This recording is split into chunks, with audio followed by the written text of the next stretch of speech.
তাকে মনে করবেন।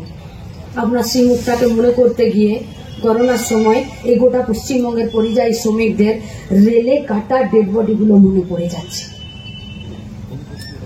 আপনার সেই মুখটা মনে করতে গেলে সন্দেশখালীতে সারা রাত তৃণমূল পার্টি অফিসে মেয়েদের শরীরগুলো যারা শিবু উত্তম শাহজাহানরা লুচে খেলো সেই মেয়েগুলোর মুখগুলো মনে পড়ে যাচ্ছে। আপনার সেই মুখটা মনে করতে গেলে আপনার সঙ্গে 20 বছর ঘর করে যাওয়া শুভেন্দু অধিকারীর মুখটা মনে পড়ে যাচ্ছে। আপনার মুখটা মনে করতে গেলে বাবুল সুপ্রিয় যে এতদিন বিজেপিতে ছিল এখন আপনার সঙ্গে ঝালমুড়ি খাচ্ছে তার মুখটা মনে পড়ে যাচ্ছে। আপনার মুখটা মনে করতে গেলে যে কীর্তি আজাদকে আপনি ভোটে জিতিয়ে পাঠিয়েছেন তার আমরা মনুষ্যত্বের কাছে প্রশ্ন করছি কোন অর্থে আপনি আপনার অসুস্থ স্ত্রীকে দুর্গাপুরের রাস্তায় নামিয়ে দিয়ে ভোট ভিক্ষে করছেন? কি চাইছেন? সিম্পেথির ভোট? পেপারে টিভিতে বলেছে 5 দিন রোদে বেরোবেন না। সকাল থেকে একটি মেডিকেল কেসে এক জায়গায় ছিলাম, সেখানে একজন বয়স্ক ইসকোর রিটায়ার্ড এমপ্লয়ি এসেছিলেন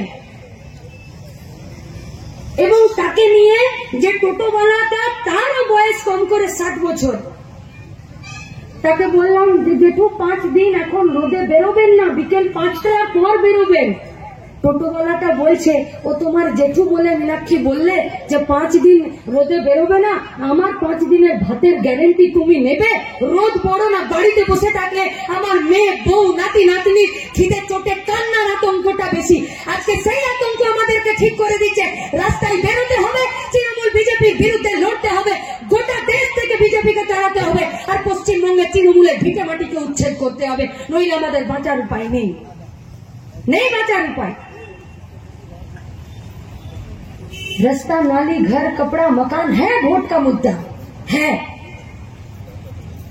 কিন্তু এখানকার রাষ্ট্রায়ত্ত কারখানাগুলো না বাঁচলে ভাত কাপড় মাথার ছাদের কথা হবে না, জায়গা আসবে না। এই গোটা দুর্গাপুরকে বাঁচাতে গেলে আপনাদের কাছে আমাদের আবেদন, যারা আজকে শুধু সমাবেশের জন্য এসেছেন তাদের কাছে আমাদের আবেদন, যদি আমার কথা আপনার জীবনের অভিজ্ঞতার সাথে মিশছে, যদি আমার কথা আপনার জীবনের অভিজ্ঞতার সাথে মিশছে, আপনি চান বা না চান আপনাকে লাল झंडा কাঁধে নিয়ে दबे आवाज से भी बोलना पड़ेगा इनकलाब जिंदाबाद, আর রাস্তায় নামতে হবে।